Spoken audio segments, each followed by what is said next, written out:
But let me ask you first about what we're talking about this morning, and that is this plan introduced by the Justice Department and President Trump yesterday to send federal agents into some American cities to stop violence. They make a distinction between Portland, where federal agents there are protecting federal property. In Chicago, for example, they say they're going in to stop the gun violence and to assist local police there. When you look at that from a constitutional perspective, when you look at that from a states' rights perspective, how are you viewing this Operation Legend put forward by the Justice Department? Well, this strikes me, frankly, as a terrible idea for several different reasons. First, just practically, state and local law enforcement routinely participates in task forces with federal agents, but not by having federal law enforcement and federal agents forced upon them where they haven't asked for that help, where the mayor or the governor is not seeking that help. This is the first example in my adult service, my time in government, where I can remember the federal government forcing this assistance on to communities that are not asking for it. That also is the constitutional implication here, as the previous segment was talking about, that there are very few instances in American history where there was federal action over the objection of a governor. In fact, the only examples I can think of were either during the Civil War or during the Civil Rights Movement. This is a quite different thing, where we've got the mayor of Portland and the governor of Oregon actively saying, do not come into our community with unmarked federal agents.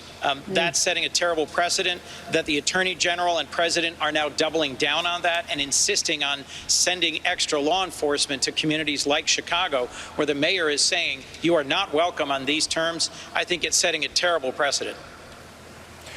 Richard Haas, we want to talk about the closing of the consulate in Houston and what impact that's going to have on our relations with China. But before we do that, why don't we just talk about the PR disaster that Portland will be for the United States worldwide? The Chinese have already used the George Floyd death and the protests that followed and the disturbances that followed for propaganda purposes across the rest of the world.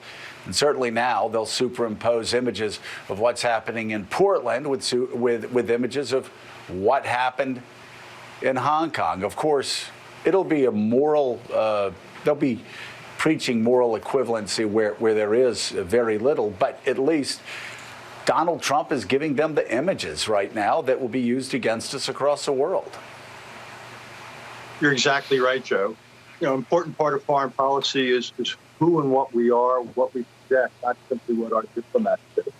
If people see images like that, it obviously diminishes our reputation and standing. It totally denies us the right to stand up and criticize the Chinese, say, for what they're doing in Hong Kong or what any authoritarian is doing day in, day out. It's also really corrosive with our democratic allies. This just reinforces their doubts that the United States is not the country they thought they knew, and it raises real questions for them about whether they can put their security in our hands, because this suggests to them that we have changed, and the country they initially made their commitments to and with is now a very different country. Yeah, and let's talk about Houston. Of course, that consulate in Houston opened up in 1979. That was the year that the Brzezinskis hosted Deng Xiaoping at their home in McLean for a state dinner that opened up relations between China and the United States. That's how long this consulate's been open, through a lot of good and very bad times for both countries.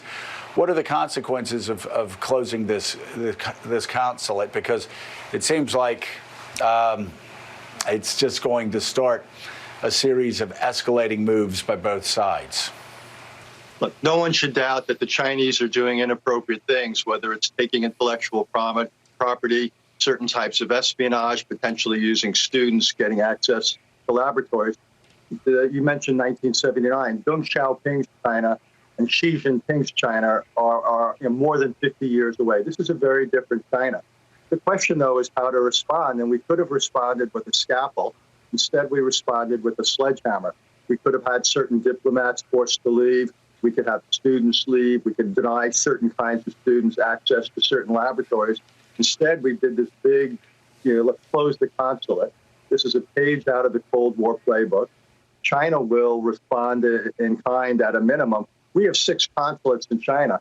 we're far more dependent on our consulates there to gain windows into China or China's neighbors like North Korea or like Tibet or what's going on in Hong Kong. So my concern is China will respond, and the net is one, we are worse off. China has many more ways to get into the United States. We're much more open. And second of all, this continues the spiral down of the world's most important bilateral relationship.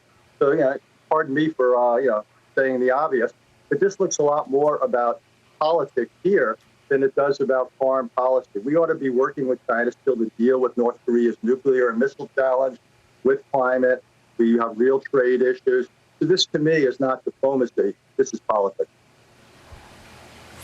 Senator Coons, do you agree with some of your Republican colleagues who say that the closing of this consulate in Houston was long overdue? That's the way that Marco Rubio put it, said it's a massive spy center. What did you make of the decision here? Well, I agree with what Richard just said, that this simply invites further retaliation. There are ways that we can do effective counterintelligence and that we can limit the ways in which any particular consulate or site within the United States is a basis for IP theft or for intelligence gathering in this country. But I'm concerned about where the U.S. China relationship is going. It seems to be headed towards a new Cold War, a deep decoupling of our countries. And to the point Richard made, we're a much more open society. We have relatively few avenues into China, relatively speaking. The Chinese Communist Party under Xi Jinping is more aggressive, is more expansive. It's a quite different nation than it was decades ago. But we need a strategy, a sustained and bipartisan strategy to deal with China. We just had a hearing on foreign relations yesterday about U.S. China relations. Senators from both sides made this point. We need stronger alliances around the world of free, open, and democratic societies to successfully respond to China's rise and expansionism. And frankly, President Trump mostly has a list of grievances and attitude rather than a strategy. So, Senator, as you know, the president announced a few weeks ago that the United States would withdraw from the WHO in response to its handling of the coronavirus crisis, the pandemic, it being too cozy with China, among many other things that won't go into effect until next year if it actually happens. You introduced legislation yesterday, though, to block President Trump and the administration from doing that. How will that work? How do you stop the president from doing it, and why are you opposed to the withdrawal? Well, first, the former legal advisor of the State Department, Harold Koh, promptly contacted me after President Trump made that announcement and said, I don't believe he has the legal authority to withdraw the United States from the World Health Organization unilaterally. I looked into it, and I agree. And so partly why Senator Leahy and I introduced legislation was to sharpen that point. I brought it up in a Foreign Relations Committee hearing earlier this week. I think it's important that we recognize that President Trump continues to do things or say he will do things that he doesn't have the legal or constitutional authority to do. And so, frankly, what I'm trying to do is both make the point that in the middle of a pandemic, this global organization that we helped create and fund and grow needs to be a key part of how we respond globally to the pandemic.